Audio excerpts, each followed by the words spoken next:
Donc ça veut dire que toi aussi quand tu parles là, tu crois à ce que tu déclares. Quelque chose va se passer. Il y a une puissance dans ce que tu déclares, mes frères et sœurs. Je vous ai donné plusieurs exemples. Vous comprenez, mes frères, qu'il y a une puissance dans ce que tu déclares. Il faut juste croire à ce que tu déclares. Croire à ce que tu dis.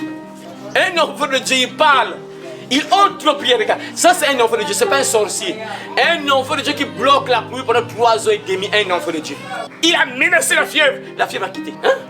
La fièvre est partie. Et il avait dit aussitôt la puissance de la parole. Aussitôt la belle-mère de Pierre se lève. Il faut menacer la maladie. Parce que la maladie, c'est un esprit. Il faut menacer ça. Tu ne dois pas caresser. Tu ne dois pas dire, ah Seigneur, aie pitié de moi. Jésus a dit, voici, je vous ai donné le pouvoir de marcher sur les serpents et les scorpions et sur toute la puissance de l'ennemi et rien ne pourra vous nuire. La maladie, c'est ton ennemi. C'est un ennemi parce qu'il peut te tuer. La maladie peut te conduire à la mort. La maladie peut te paralyser. Tu ne fais plus rien. C'est un ennemi. Et l'ennemi, on ne caresse pas l'ennemi. On blâme avec l'ennemi. L'ennemi, on le menace. On n'est pas gentil avec l'ennemi. Parce que la maladie, c'est un ennemi. Et il peut te mettre à terre. Il peut t'empêcher de marcher. Il peut t'empêcher même de regarder le dehors. Il y a des gens qui sont courbés dans leur maison sur le lit. Il est incapable de sortir. Donc aujourd'hui, on va poursuivre le thème que nous avons commencé dimanche. Le thème que nous avons commencé dimanche, c'était quoi le titre du thème? C'était quoi? La puissance des mots. Voilà, la puissance des mots. Donc on va poursuivre encore ce thème-là que nous avons commencé dimanche. La puissance des mots. Donc on va encore poursuivre ce thème-là. Un thème très merveilleux. Un thème qui doit te donner la foi, un thème qui doit augmenter ta foi. Logiquement, quand tu écoutes ce genre de message, ça doit augmenter obligatoirement ta foi. Ça doit te donner vraiment l'envie de prier avec efficacité, de prier, de déclarer des paroles avec foi, bien sûr. Donc, on a vu la première partie, hein. On a vu la première partie, le roi Salomon nous a même dit que la vie et la mort sont au pouvoir de la langue. Et quiconque on aime, on mangera le fruit. Donc, Dieu a tout créé aussi par la parole. On a vu ça dans le livre de Genèse. Donc on a vu que Dieu a tout créé par la parole seulement. Il a parlé et la chose s'est créée. Donc il a parlé, il a dit beaucoup de choses et il a créé presque toutes choses par la parole seulement.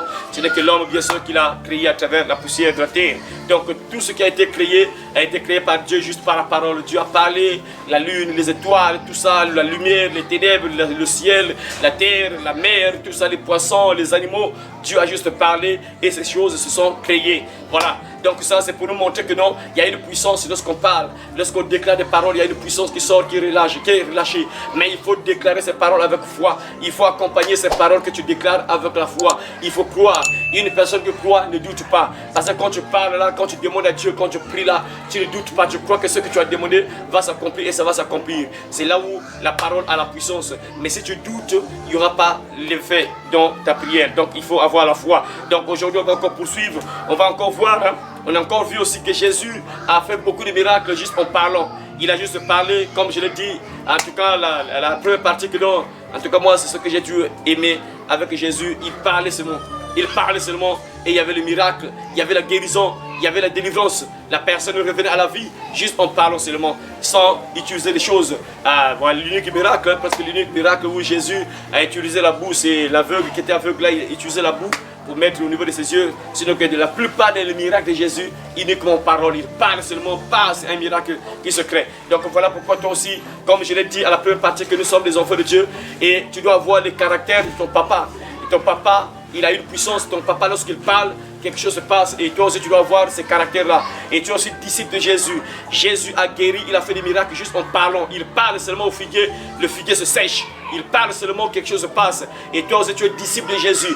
Donc tu dois avoir ces caractéristiques-là. Parce que le disciple, c'est un élève. Et un élève copie son maître. Il suit seulement ce que son maître fait. Et donc tu dois avoir également ces caractères-là. Donc mon frère, tu dois comprendre que lorsque tu parles, lorsque tu déclares des mots, il faut que ces paroles-là soient accompagné de la foi pour que ça puisse avoir de l'effet. Donc voilà pourquoi aujourd'hui on va encore poursuivre en lisant Luc chapitre 5.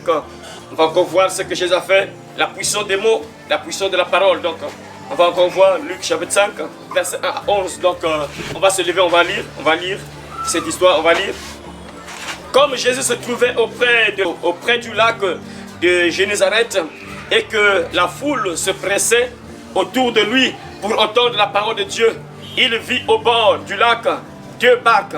Tous les pêcheurs étaient descendus pour laver les filets, pour laver leurs filets. Il montait dans l'une de ces barques qui était à Simon et il le pria de s'éloigner un peu de la terre. Et puis il s'assit. Et de la barque, il enseignait la foule. Lorsqu'il eut cessé de parler, il dit à Simon, avance en pleine eau et jetez vos filets pour pêcher.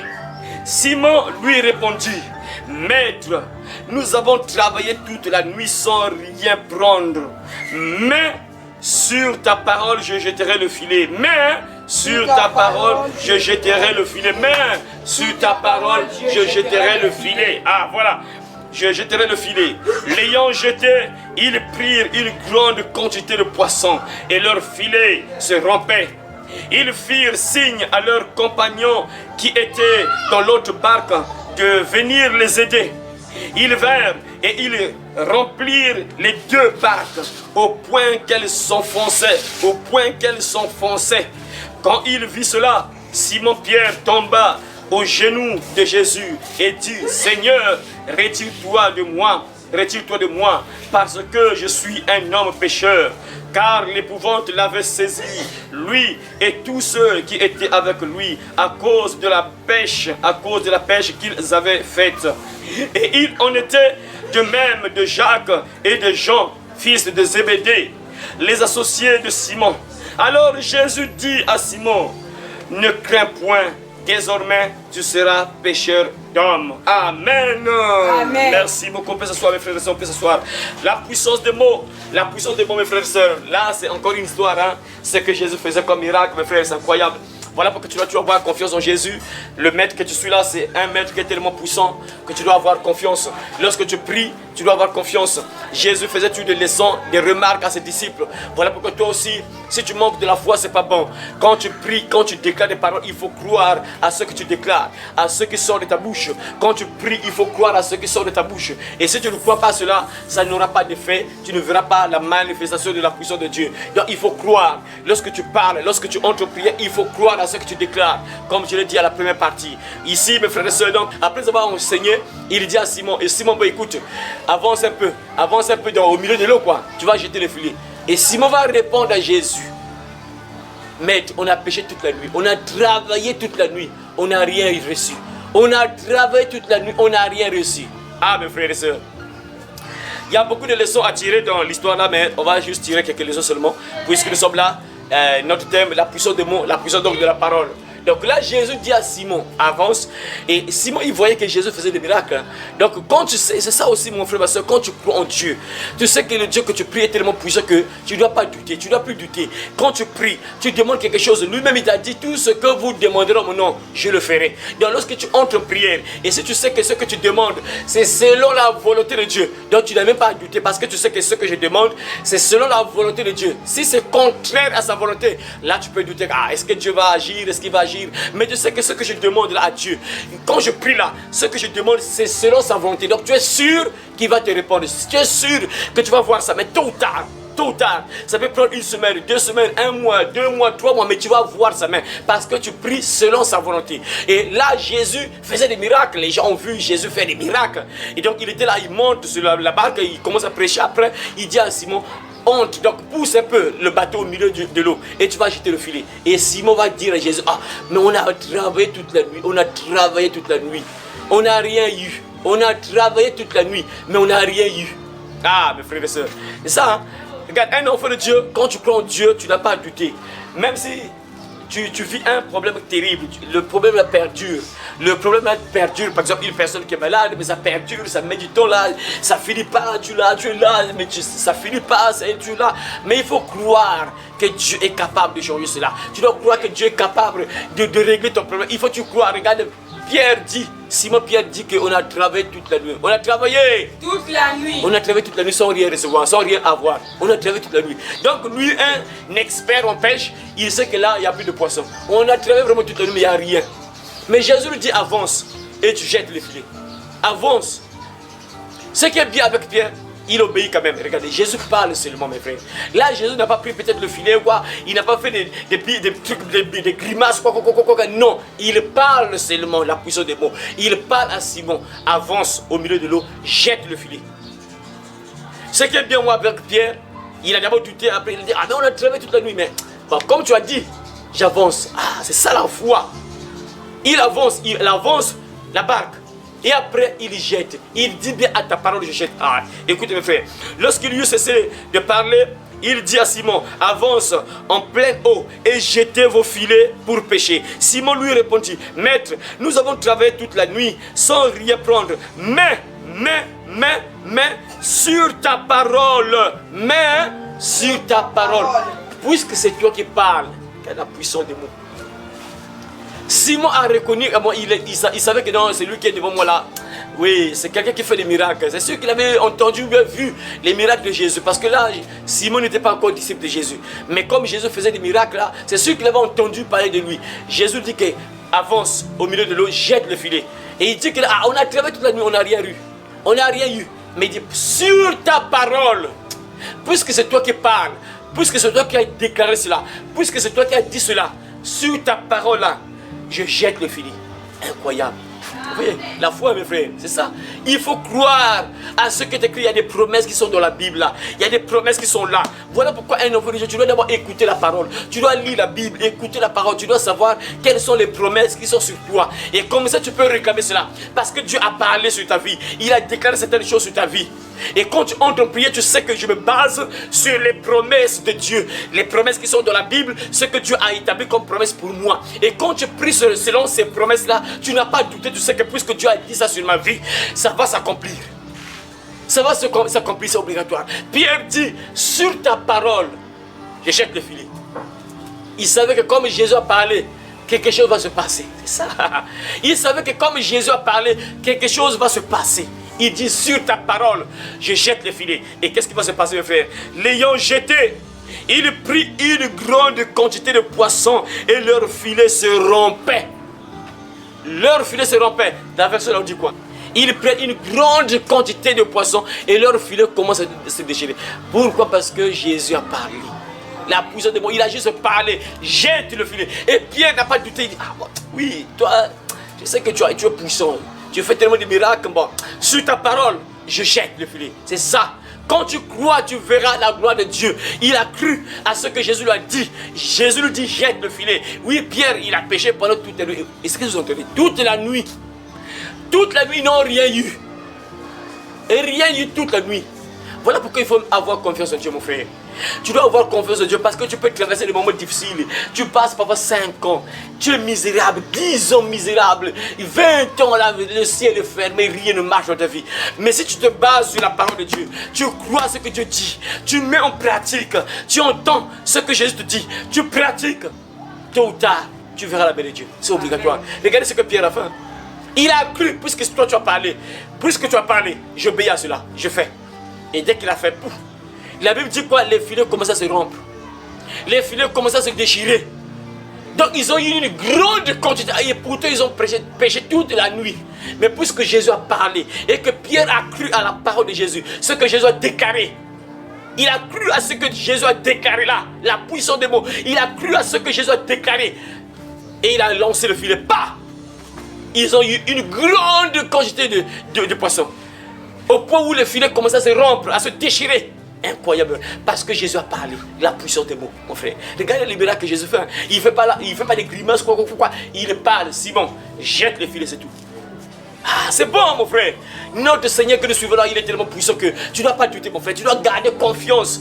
Qui t'aime. Et quand tu pries là, il va t'écouter. Il va t'exaucer tôt ou tard. Tôt ou tard. La puissance des mots, mes frères et sœurs. Ah, on va encore voir une autre histoire. On va encore voir ce que Jésus a fait. Il a même ressuscité les gens juste en parlant. Ah non, c'est bon, mon frère. En tout cas, voilà pourquoi moi j'ai demandé au Seigneur que moi je veux fonctionner uniquement en parole. Juste en parole. Je parle, quelque chose se passe. Et on va voir la fille de Jairus qui est morte. Mais Jésus l'a ramenée à la vie, juste en parlant seulement. Voilà pourquoi on va ouvrir Marc chapitre 5. Nous sommes dans Marc chapitre 5.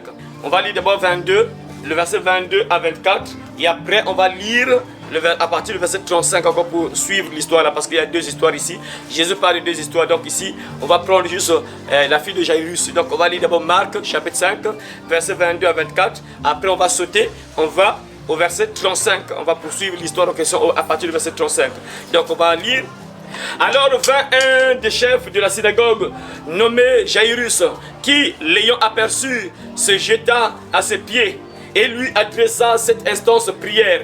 Ma fille est à l'extrémité, viens, impose-lui les mains afin qu'elle soit sauvée et qu'elle vive. Jésus s'en alla avec lui et une grande foule le suivait et le pressait. Nous sommes au verset 35. Comme il parlait encore, survinrent de chez le chef de la synagogue des gens qui dirent, ta fille est morte. Pourquoi importuner davantage le maître?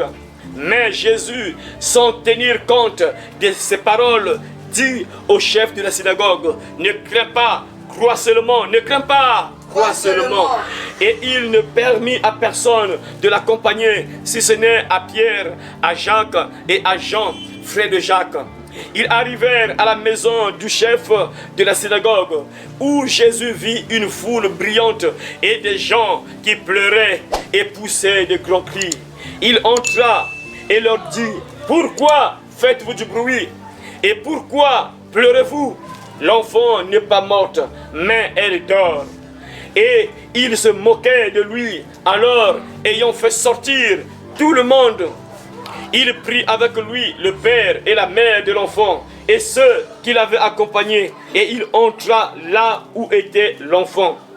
Il la saisit par la main et lui dit, Talita Koumi, ce qui signifie, jeune fille, lève-toi, je te le dis.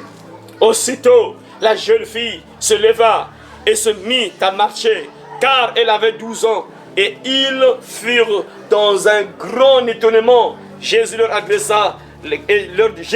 adressa de fortes recommandations pour que personne ne sût la chose. Et il dit qu'on donna à manger à la jeune fille. Amen. Amen. Voilà. Là, on est en train de voir encore l'histoire de cette fille-là. Incroyable. Là, la fille décède. Elle est morte. Elle est morte. Une fille de 12 ans. La fille d'un chef de la synagogue, Jairus, décède. Et avant même de mourir, bien sûr, parce qu'elle était prête à mourir. Et Jairus, son père, il avait entendu sûrement parler de Jésus. Et il part chercher Jésus. Il va dire à Jésus, Jésus, viens imposer les mains à ma fille parce qu'elle est prête à mourir. Elle est prête à mourir. Viens imposer les mains sur ma fille. Elle est prête à mourir. Regardez mes frères et sœurs. Il y a plusieurs leçons, mais on prend juste quelques leçons seulement parce que nous sommes là. Notre thème c'est la puissance des mots. Donc on va plus s'accrocher sur les déclarations de Jésus pour accomplir le miracle. Donc là, regardez mes frères et sœurs, il y a des secrets aussi qu'il faut comprendre. Regardez, cet homme-là se déplace pour aller chercher Jésus. Quand il se déplace, lorsqu'il se déplace, ça veut dire qu'il avait confiance. Il savait que si quelqu'un, cet homme-là, Jésus-là, il dit quelque chose, s'il fait quelque chose là, quelque chose va se passer sur ma fille. Il croyait. Attends. Mais tu ne peux pas te déplacer de ta maison, aller appeler une personne si tu ne crois pas que cette personne peut faire quelque chose. Il avait devant la foi, il savait. Parce que n'oublie pas que les mots que tu déclares, il faut que ce soit accompagné de la foi. Il faut qu'il y ait la foi, il faut croire. Et si tu crois, tu entres en prière, tu déclares des mots, tu déclares des paroles, il y aura quelque chose qui va se passer. Si tu mets ta foi et tu pries, tu déclares des paroles avec foi, il y aura quelque chose qui va se passer. Et cet homme-là avait déjà la foi. Il est parti appeler Jésus pour lui dire qu'en tout cas ma fille est à l'extrémité. Donc elle est prête à mourir. Mais il savait que si Jésus arrivait, imposait les mains sur la fille allait vivre. Donc cet homme-là avait déjà la foi parce que c'est la foi qui déclenche les miracles. Tu peux prier, tu peux faire de longues prières, tu peux déclarer de belles paroles dans ta prière. Tant qu'il n'y a pas la foi, il n'y aura rien. Tu ne fais rien. Tu peux entrer en prière, tu déclares de belles paroles. Donc tu sais, non, je dois dire ceci, je dois dire ceci. Mais tant qu'il n'y a pas la foi, ces paroles-là que tu déclares, ces mots que tu sors là, il n'y aura pas l'effet. Est-ce que vous entendez là? Vous entendez, non? Oui. Il faut que ce que tu déclares soit accompagné de la foi. Il faut croire que ce que je dis là, ça va prendre effet. Et ça prendra effet. Donc d'abord, cet homme avait déjà la foi. Il est parti appeler Jésus. Il appelle Jésus que viens imposer les mains à ma fille parce qu'elle est à l'extrémité de la mort. Donc elle est prête à mourir. Et Jésus n'a pas refusé, bien sûr. Il a dit que non, j'arrive. Et il commence à partir avec cet homme-là. Après, c'est autre chose qui s'est passé encore là. C'est une femme qui avait une maladie de sang qui est encore venue là. Mais après là, Jésus accompagne l'homme en question, Jairus. Et ils arrivent à la maison. Dès qu'ils arrivent à la maison de cet homme-là, le chef de la synagogue, Jairus, les gens sont en train de pleurer parce que la fille était morte. Les gens commencent à pleurer. C'est normal parce qu'il y a quelqu'un qui est mort. Il faut qu'il y ait des gens qui pleurent. Les gens commencent à pleurer parce que la fille est partie. Quand Jésus arrive, il dit que pourquoi faites-vous du bruit? Et après les gens commencent à se moquer de Jésus. C'est là où Jésus a fait sortir tout le monde parce qu'ils se moquaient de lui. Mais bah, c'est sortez. Parce que, en fait, quelque part, ils ont raison. Parce que les gens savent reconnaître quand quelqu'un est mort. Donc quand quelqu'un meurt, les gens savent que non, là la personne est décédée. On sait. Il y a des signes qui montrent que oui, la personne est décédée. Et les gens pleuraient. Et Jésus arrive, il dit que non, oh, mais pourquoi faites-vous du bruit? Bon, c'est tout à fait normal parfois qu'ils commencent à mal parler parfois de Jésus parce que, oh, mais nous on sait que non, notre enfant est mort. Après toi, tu viens nous dire que non, pourquoi vous faites du bruit? Et dès que Jésus entend ça, il le fait sortir tout le monde. Il fait sortir tout le monde. Et il prend uniquement la maman et le père de l'enfant. Il entre dans la maison avec les 3 disciples qui l'avaient accompagné, Jean, Jacques et Pierre. Ils entrent dans la maison, là où se trouvait la fille en question. Maintenant, regardez qu'est-ce qui va se passer. L'enfant est morte. Une petite fille de 12 ans. Elle n'est plus en vie. Elle ne respire plus. Elle ne parle plus. Elle est là, tranquille. On voit juste le corps qui est là allongé sur le lit. Elle est partie. Son âme est ailleurs. Son âme a déjà fait un voyage. Son âme est partie ailleurs déjà. Jésus entre là. Il s'approche de l'enfant. Mais Jésus ne va pas faire des grimaces. Hein. Si c'était aujourd'hui, les gens allaient faire beaucoup de grimaces. On commence peut-être à prendre de l'eau bénite. On asperge, on prend peut-être des bougies, on allume des bougies. On commence à brûler l'encens. On prend l'encens, on commence à brûler quoi. On commence à faire des grimaces. On commence à chercher des feux. On commence, non, il faut faire ceci. Et Jésus s'avance juste de l'enfant. Il s'approche pas. Avec ses 3 disciples. Il s'approche. Et qu'est-ce qu'il va faire? Incroyable, hein? Quelqu'un qui est mort. Il y a beaucoup de foi. L'enfant ne respire plus. Il est parti 12 ans. Jeune, hein? Un petit enfant. Jeune. 12 ans. Il est parti. Jésus arrive. Il parle seulement.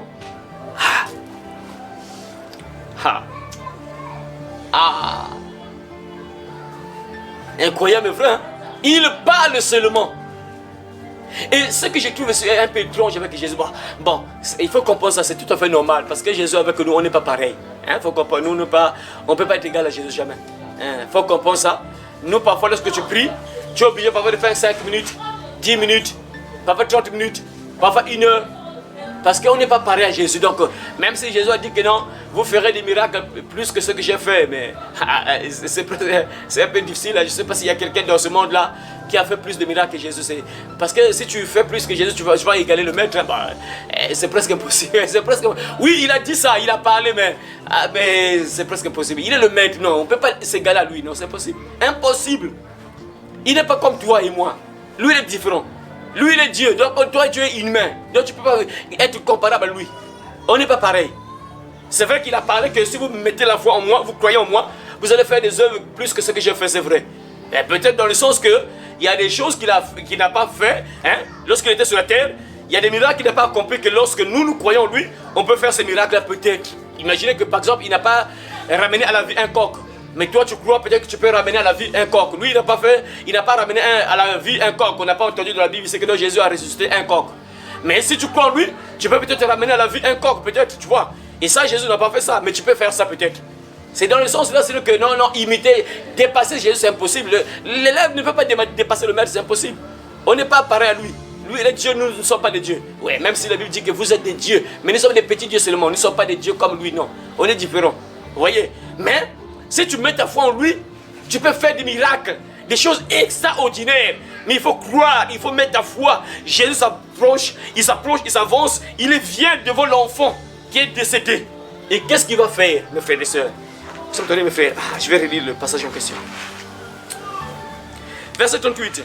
Ils arrivèrent à la maison du chef de la synagogue, voilà, où Jésus vit une foule brillante, une grande foule vraiment brillante, et une grande foule brillante, et des gens qui pleuraient et poussaient de grands cris.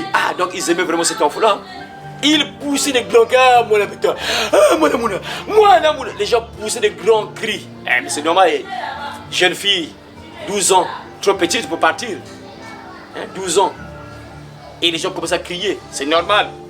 Écoutez maintenant, il entra et leur dit: pourquoi faites-vous du bruit? Et pourquoi pleurez-vous? L'enfant n'est pas morte. L'enfant n'est pas morte, mais elle dort. L'enfant n'est pas morte, mais elle dort. C'est bizarre. Voilà pourquoi les gens ont boudé. Comment tu peux dire qu'il dort alors que nous on sait qu'il est mort? Toi tu dis qu'il dort, ça veut dire quoi ça? Et après, écoutez mes frères et sœurs, verset 40, et il se moquait de lui. Alors, ayant fait sortir tout le monde, il prit avec lui le père et la mère de l'enfant et ceux qui l'avaient accompagné, et il entra là où était l'enfant. Verset 41, il l'a saisi par la main. Il l'a saisi par la main. Le chef de la synagogue, Jairus, avait dit à Jésus, viens, impose les mains sur ma fille pour qu'elle vive. Donc ça veut dire que cet homme-là savait que non, si Jésus imposait les mains sur l'enfant, l'enfant pouvait être guéri. C'est ça, il croyait, il avait tellement la foi, il savait. Et Jésus vient, il saisit l'enfant. La Bible dit quoi ici? Il l'a saisi par la main et lui dit, est-ce que cette fille la vit? Non.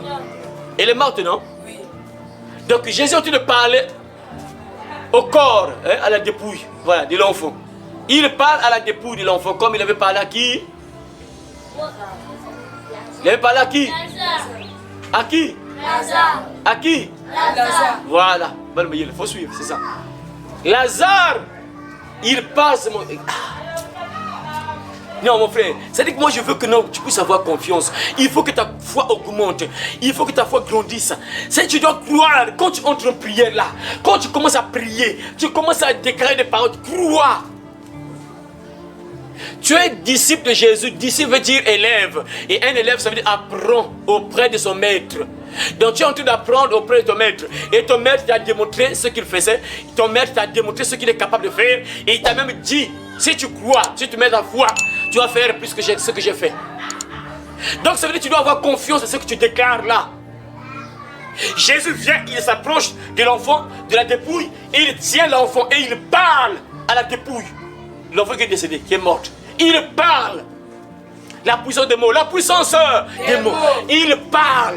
Jésus dans la vie. Et quand il parle, là, quelque chose se passe. Comme on a vu le premier verset qu'on a vu à la première partie. La vie, la mort et la vie sont au pouvoir de la langue. C'est-à-dire quand tu déclares des paroles avec foi, quelque chose va être relâché. Tu dois croire. Le problème c'est croire. Le problème c'est croire. Le problème c'est croire. C'est ça. Le problème c'est croire. C'est ça. Le grand problème c'est croire. Voilà pourquoi dans ta prière tu dois toujours demander que Dieu augmente ma foi. Seigneur, augmente ma foi. Augmente. Parce que sans la foi, tu vas prier en vain. Tu pries, ah, rien ne se passe. Tu pries, mais tu n'as pas la foi. Jésus a toujours dit, si vous voyez la plupart des miracles de Jésus, il va toujours dire, ta foi t'a sauvé, ta foi t'a guéri, ta foi t'a sauvé, ta foi t'a guéri, ta foi t'a sauvé, ta foi t'a guéri. Donc dans ta prière même à la maison, il faut toujours demander la foi. Seigneur, augmente ma foi. Oui, j'ai la foi, mais augmente ma foi. Je veux avoir une grande foi. Seigneur, augmente ma foi. Augmente ma foi. Je veux que ma foi grandisse. Je veux que ma foi grandisse. Je veux que ma foi grandisse. Parce que plus ta foi va grandir, plus ta foi va croître, plus tu verras des miracles. Regardez par exemple là Jésus. Jésus parle seulement. Mais nous autres là par exemple, tu vois, puisque notre foi n'est pas comparable à la foi de Jésus, nous on est obligés parfois de faire 5 minutes de prière. Mais Jésus n'a pas de 5 minutes. Hein. Il n'y a pas de 5 minutes. Il vient là. Lève-toi, marche. Pou, pou, pou. Il n'y a pas 5 minutes ou 2 minutes avec Jésus. Il n'y a pas de 5 minutes, il n'y a pas de 3 minutes, il n'y a pas de 2 minutes. Il parle seulement. Lève-toi, prends ton lit, marche. Pou, pou, pou. Aussitôt. C'est normal, il n'est pas comparable à nous. Mais nous, on est obligés de faire parfois 5 minutes, 10 minutes, 30 minutes de prière, parfois 1 heure, parfois même 2 heures, parfois 3 heures du temps, tu es là.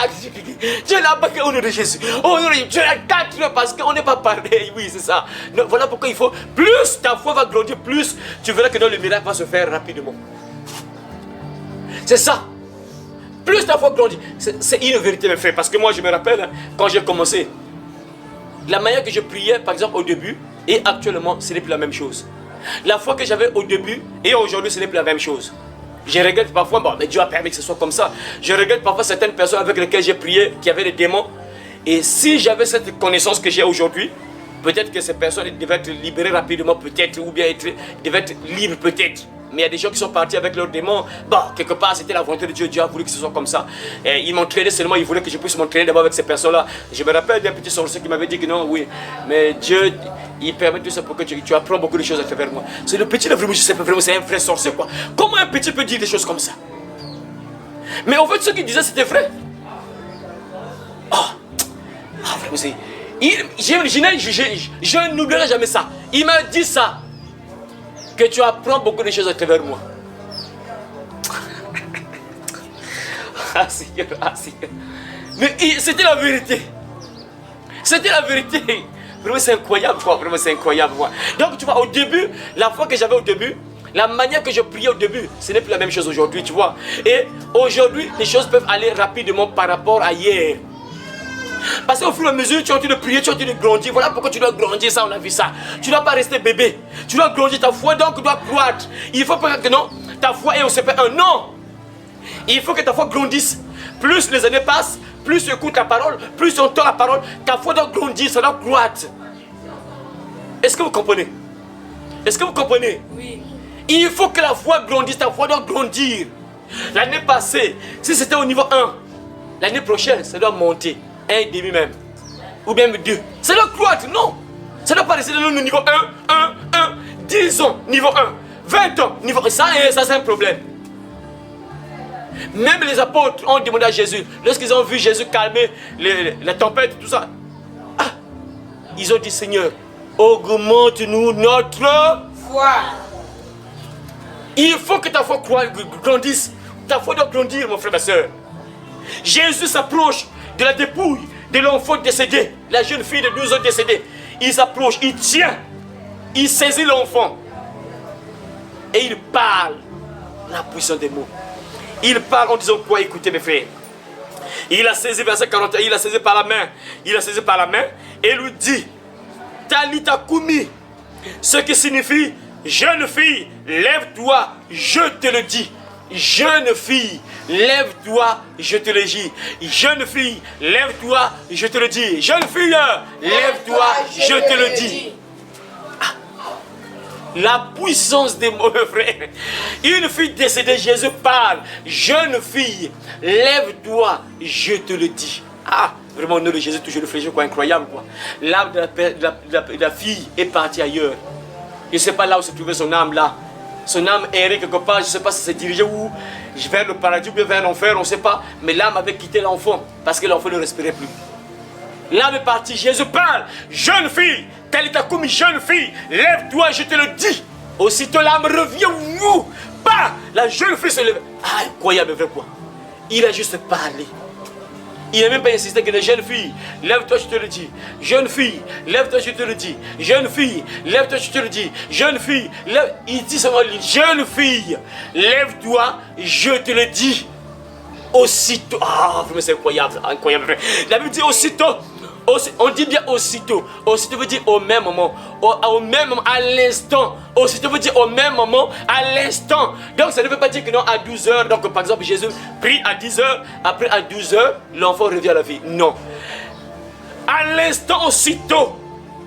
À l'instant que Jésus déclare ces mots, aussitôt que Jésus parle, Talita Kumi, jeune fille, lève-toi, je te le dis. Aussitôt que Jésus relâche ces mots-là, la Bible dit aussitôt l'enfant se lève. La jeune fille se lève, incroyable, frère. La puissance des mots, la puissance des mots. C'est ça, il faut avoir la foi, mon frère. L'enfant se lève. Aussitôt, la jeune fille se leva et se mit à marcher. Car elle avait 12 ans. Et ils furent dans un grand étonnement. Ils furent dans un grand étonnement, c'est normal. Ils furent dans un grand étonnement. Eh mes frères, parce que ça c'est un dernier niveau. Hein. Ramener une personne à la vie. On ne blague pas avec ça. Ramener une personne à la vie. On ne blague pas avec ça. Ça, c'est le dernier niveau. Ça, c'est encore 0. Ça, c'est encore 0. Quel est le miracle qui a dépassé ça? Pourquoi? Parce qu'il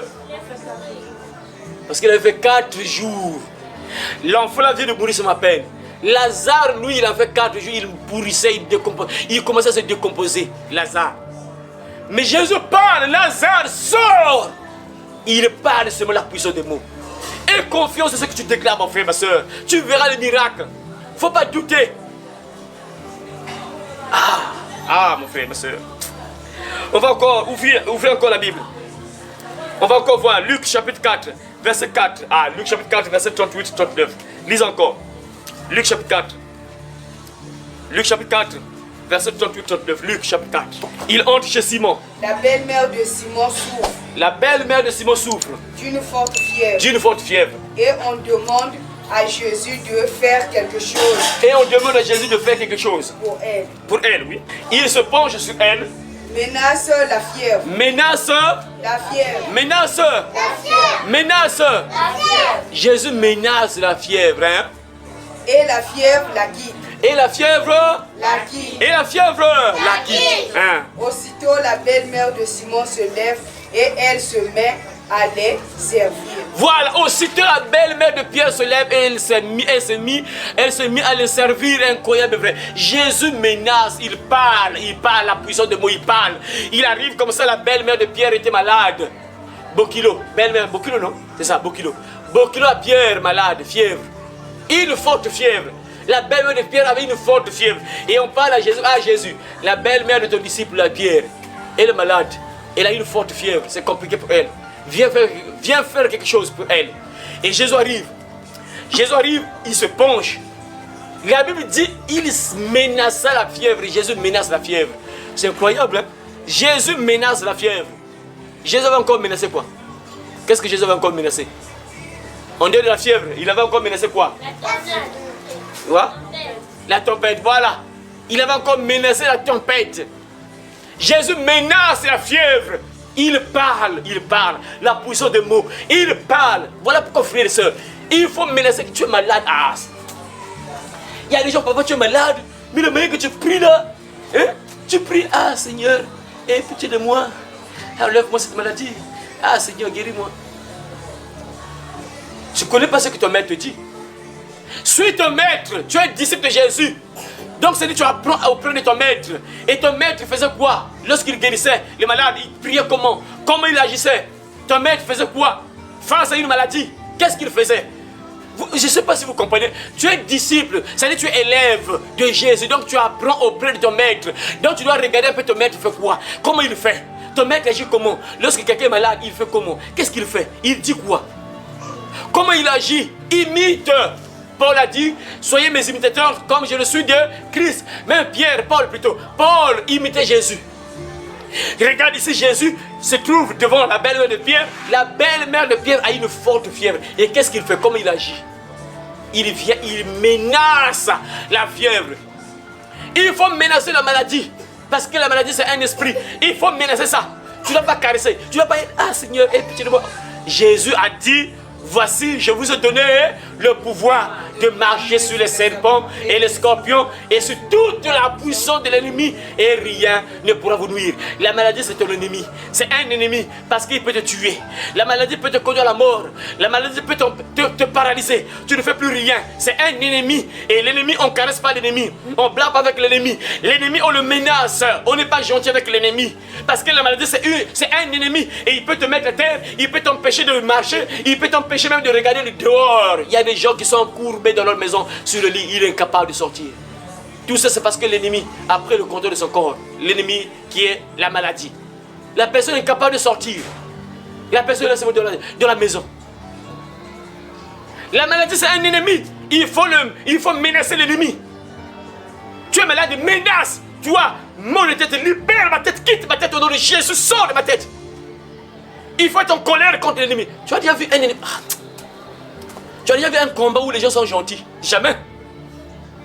Tu verras jamais un combat où les gens sont gentils. Tout le monde est en colère. Tout le monde est en colère. Il n'y a pas un combat où il y a un qui est gentil. Et tu laisse-moi, hein? Et tu fasses ça, hein? Jamais. Tout le monde est en colère. Tout le monde est en colère. Et la maladie, c'est un ennemi. Tu dois être en colère contre cet ennemi qui veut te tuer. Qui peut te paralyser, qui peut t'empêcher de marcher, qui peut t'empêcher d'aller voir même tes enfants, tout ça. Et la maladie prend le contrôle de ton corps et tu es paralysé là. Et ça se va pas. Et on blague pas avec l'ennemi. Si tu le caresses, il va te mettre à terre. Jésus menace l'ennemi. Jésus a détecté l'ennemi dans le corps de la belle-mère de Pierre. Et toi, ta place n'est pas dans ce corps-là. Toi, fièvre, sors! Il a menacé la fièvre. La fièvre a quitté. Hein? La fièvre est partie. Et il avait dit aussitôt, la puissance de la parole. Aussitôt, la belle-mère de Pierre se lève. Incroyable. Et elle est servie. Incroyable. Aussitôt. Et si tu crois à ça, voilà pourquoi la Bible dit clairement. Romains chapitre 10, verset 17, le bas. Romains chapitre 10, verset 17 encore. Romains chapitre 10, verset 17. Ainsi la foi vient de ce qu'on entend. Et ce qu'on entend vient de la parole de Christ. C'est ça. Plus tu entends la parole, voilà pourquoi vous lisez beaucoup la Bible. Plus vous allez lire la Bible, plus vous allez découvrir beaucoup de choses et ça va augmenter votre foi.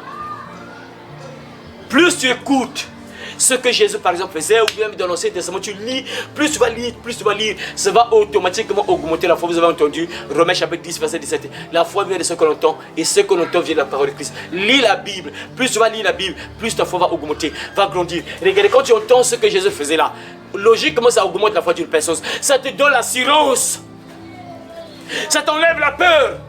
Tu es malade, au nom de Jésus, sors, quitte mon corps, maladie. C'est ça, parce que tu as entendu, tu as vu comment ton maître agissait. On va encore lire un avant-dernier passage biblique qu'on va encore lire. Un roi, nous sommes dans l'Ancien Testament. Un roi, chapitre 17, verset 1. Lisez, un roi, chapitre 17, verset 1. Élie, le Tishbite, l'un des habitants de Galade, dit à Achab, l'Éternel est vivant, le Dieu d'Israël, dont je suis le serviteur. Il n'y aura ces années-ci ni rosée ni pluie, sinon à ma parole. Sinon à ma parole, mes frères, écoutez, la puissance des mots, la puissance des mots. Il dit bien ici, écoutez, je répète encore ce verset-là. Élie, le Tishbite, l'un des habitants de Galade, dit à Achab, Achab c'était le roi, le mari de qui? Les enfants là. Je sais pas, Achab, c'était le mari de qui? Voilà, c'est bien ça. Achab, le mari de Jézabel. Donc, parce que la femme, la personne peut l'oublier. Hein. C'est compliqué parce que ce qu'elle a fait là, c'est compliqué. Voilà, l'Éternel est vivant. Dit Achab, l'Éternel est vivant, le Dieu d'Israël, dont je suis le serviteur. Il n'y aura ces années-ci ni rosée, ni pluie, sinon à ma parole, ni rosée. La Bible dit quoi ici? Il n'y aura ni rosée, ni pluie, sinon à ma parole. Donc Élie déclare, il dit à Achab, ou Akab, le mari de Jézabel, qu'à partir de ces années-ci, il n'y aura plus de pluie, il n'y aura plus de rosée. Donc aucune goutte d'eau, rien. Élie dit bien à Akab, ou Achab, qu'il n'y aura pas de pluie, ni de rosée, ni de pluie, ces années-ci. Donc sécheresse, sinon à ma parole, donc il faut que je parle. Si je ne parle pas, la pluie ne tombe pas. Incroyable, vrai quoi? La puissance des mots, la puissance des mots. Les gars, incroyable. Hein? Il parle au roi que c'est fini. À partir de maintenant, vous n'allez plus voir une goutte d'eau. C'est fini. Sécheresse. Si vous voulez voir une goutte d'eau ou une rosée, il faut que je parle. Si je ne parle pas, il n'y aura rien. Incroyable. La puissance des enfants de Dieu. La puissance de la parole. Et ça s'est passé, mes frères. Il y a eu combien des années sans pluie ni rosée, quoi? Combien des années? 3 ans et demi. Voilà. 3 ans et demi. Il dit 3 ans et demi. Sécheresse, 3 ans et demi. Parce qu'il a juste parlé. Mes frères. Non, en fait, mes frères, regardez. Lorsqu'il parle là, quelque chose de grave peut se passer. Un enfant de Dieu, il parle. Il entreprie, regarde. Ça, c'est un enfant de Dieu, ce n'est pas un sorcier. Un enfant de Dieu qui bloque la pluie pendant 3 ans et demi. Un enfant de Dieu. Incroyable, vrai quoi. Les sorciers étaient incapables de faire quelque chose. Et il dit bien, sinon à ma parole, donc il n'y aura plus de rosée ni de pluie ces années-ci. Sinon à ma parole, donc aucun sorcier ne va débloquer ça. Eh Seigneur, Seigneur, Seigneur, quand Dieu ferme, personne ne peut ouvrir. Parce qu'Élie parlait de la part de Dieu, c'est un enfant de Dieu. Donc lorsqu'il parle là, c'est Dieu qui est avec lui. Et lorsqu'il a déclaré ses paroles, et ça s'est accompli. 3 ans et demi de sécheresse. Les sorciers de Jézabel n'ont rien fait. Et les sorciers, les sorcières, les 450 prophètes de Baal et les 400 prophètes d'Astarté, les 7, donc au total 850 sorciers, ils n'ont rien fait. Lorsqu'il a bloqué le ciel, il n'y a rien. Il n'y a eu rien. Aucune goutte d'eau pendant 3 ans et demi. Parce qu'il a bien dit, sinon à ma parole, on ne blague pas avec un véritable enfant de Dieu. Lorsqu'il déclare des paroles, on ne blague pas. C'est compliqué. Voilà pourquoi j'ai toujours l'habitude de répéter à tout moment que le monde entier doit craindre les enfants de Dieu. On ne blague pas, un véritable. Lorsque c'est un véritable enfant de Dieu, il craint Dieu, il fuit le péché, il vit dans la sanctification, il prie. C'est compliqué pour toi. Regardez ce qui s'est passé avec eux. Il y a un sorcier, Paul, il est en train de prêcher à le proconsul. Il est en train de prêcher à un proconsul. Il prêche la parole de Dieu à un proconsul. Donc, quelqu'un d'élevé, quoi. Il est en train de prêcher. Maintenant, un sorcier, le sorcier, il arrive, il commence à faire l'embrouillement, quoi. Il va embrouiller pour qu'on ne puisse pas prêcher la parole au proconsul. Lorsque Paul le fixe comme ça. La Bible dit quoi? Paul le fixa. Il dit, fils du diable, pour un temps tu ne verras plus. Pouh! Aveugle aussitôt. On blague jamais avec un enfant de Dieu. Le sorcier, on l'a rendu aveugle. Un enfant de Dieu l'a rendu le sorcier aveugle. On blague pas avec un enfant de Dieu. Ça, c'est dans la Bible. Paul fixe le sorcier. Elimas, le sorcier. Il parle à partir de ton fils du diable. Pour un temps, tu ne verras plus. Pas aussitôt aveugle. Le sorcier ne voyait plus. Il n'a rien fait. La puissance des mots, la puissance des mots. On blague jamais. Il faut avoir la confiance. Quand tu parles là, quelque chose va se passer. Parce qu'il y a une puissance. En fait, vous savez pourquoi quelque chose se passe? Parce que tu n'es pas seul. Il y a une puissance qui est en toi. Et cette puissance s'appelle quoi? S'appelle quoi? S'appelle quoi? Le Saint-Esprit. Parce que en fait, c'est le Saint-Esprit qui est là avec toi qui va agir. C'est ça, la puissance des mots. Et pour confirmer ce qui s'est passé là, ouvrez Jacques chapitre 4 et Jacques chapitre 5. Jacques chapitre 5, à verset 17, à partir du verset 17. Jacques chapitre 5, à partir du verset 17. Jacques. Élie était un homme tout à fait comme nous. Il a beaucoup prié pour que la pluie ne tombe pas. Et la pluie n'est pas tombée. La pluie n'est pas tombée sur la terre pendant 3 heures et demie. Puis à verset 18. Puis il priait de nouveau. Et le ciel donna la pluie. Puis il priait de nouveau. Et le ciel donna la pluie. Et le ciel donna la pluie. Et la terre produisit son fruit. Ah! Vous avez entendu mes frères? Donc là, l'apôtre Jacques répète encore pour vous dire que ce n'est pas une blague, ce qu'on a dit dans l'Ancien Testament là. C'est une réalité. Sécheresse de 3 heures et demie, ce n'était pas une blague. L'apôtre Jacques confirme encore ça. Pour dire que non, écoutez, parce qu'il est en train d'exhorter les chrétiens, pour nous dire qu'il faut avoir la foi. Élie, c'était une personne comme toi et moi. Il a prié pour que la pluie ne tombe pas. Et il y a eu sécheresse pendant 3 heures et demie. Et après, il a encore prié pour que le ciel fasse tomber la pluie. Et ça s'est passé. Donc ça veut dire que toi aussi quand tu parles là, tu crois à ce que tu déclares, quelque chose va se passer. Il y a une puissance dans ce que tu déclares mes frères et sœurs. Je vous ai donné plusieurs exemples, vous comprenez mes frères qu'il y a une puissance dans ce que tu déclares. Il faut juste croire à ce que tu déclares, croire à ce que tu dis. Et quand tu crois, tu verras quelque chose se passer. Jésus a dit, hein, si vous avez de la foi comme un grain de sévéné, vous allez dire à cet arbre là, déracine-toi de toi, déracine-toi de là, va te jeter dans la mer, l'arbre va se déplacer. Il dit encore, si vous avez une foi, comme un grain de sévéné, vous allez dire à cette montagne, déplace-toi de là et jette-toi dans la mer, la montagne va se déplacer. Ça veut dire que tout se passe par la foi. Quand tu as la foi et tu déclares, tu parles, et quelque chose va se passer. Ayez la foi. Quand tu pries, il faut croire à ce que tu déclares. Aie confiance à ce que tu dis. Vous avez vu plusieurs exemples là.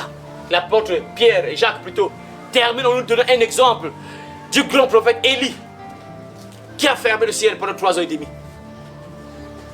Le ciel, 3 heures et demie. Il a fermé le ciel. Et en dehors de ça, bien sûr, on a vu encore le deal, hein, le défi qui était encore là avant qu'il puisse fermer le ciel là. Bon, lorsqu'il a fermé le ciel, oui, après, il y a eu encore quelque chose qui s'est passé. Il a encore parlé. Quelque chose s'est passé. Il a fait un miracle bizarre, juste en parlant seulement. Les enfants, qui se rappellent? Élie, qui? Il a encore fait quoi? En dehors de ça, il a encore fait quoi? Il a fait tomber le feu par la prière. Il a dit, il a parlé à Dieu et le feu est tombé. Il a parlé. Parce qu'il croyait, parce que si tu ne crois pas, ça ne va pas se faire. Ça ne va pas se faire. Il a parlé, le feu est tombé. Ayez foi en Dieu. Lorsque vous parlez, lorsque vous entrez en prière, croyez à ce que vous déclarez. Et vous allez voir que les miracles vont s'accomplir. Il faut croire à ce que vous dites là, dans la prière. Vous avez vu tellement beaucoup d'exemples, frères et sœurs. Il y a une puissance dans ce que tu déclares. Il faut juste croire. Et la foi, la Bible déclare quoi? La foi, c'est une ferme assurance des choses qu'on espère. Une démonstration de celles qu'on ne voit pas. Ça veut dire quoi? Comment je peux donner un exemple simple? J'ai déjà dit ça ici. Rendre l'impossible possible. C'est ça la foi. Quelque chose qui est impossible, mais tu crois que c'est possible. Alors que c'est impossible, mais tu crois que c'est possible. C'est ça qu'on appelle la foi. Et quand tu as la foi, tu entres en prière, tu déclares des paroles, tu verras les miracles, mon frère, ma soeur. Croyez, ayez la foi lorsque vous priez. Ayez la foi, ne doutez pas, parce que quand tu doutes, quand tu pries, mais tu doutes là, tu ne verras pas la main de Dieu. Il faut croire. Que Dieu t'aide, mon frère, ma soeur. Qu'à partir de maintenant, à travers ce que tu as entendu hier, plutôt dimanche plutôt, et aujourd'hui, les 2 parties là que tu as entendues, que ça puisse augmenter ta foi. Que ça puisse augmenter ta foi. Désormais, quand tu vas prier, tu ne vas plus douter. Désormais, quand tu vas prier, tu vas me croire que ce que je demande à Dieu, ça va s'accomplir, ça va s'accomplir, ça va s'accomplir. Je vais voir cela, même si aussitôt je ne vois pas ça. Mais dans 2 jours, dans 3 jours, dans 1 année, dans 2 ans, je vais voir ça. C'est ça la foi. Que Dieu t'aide à comprendre cela. Et qu'il bénisse sa parole, qu'il te bénisse aussi au nom de Jésus. Amen. Le royaume des cieux.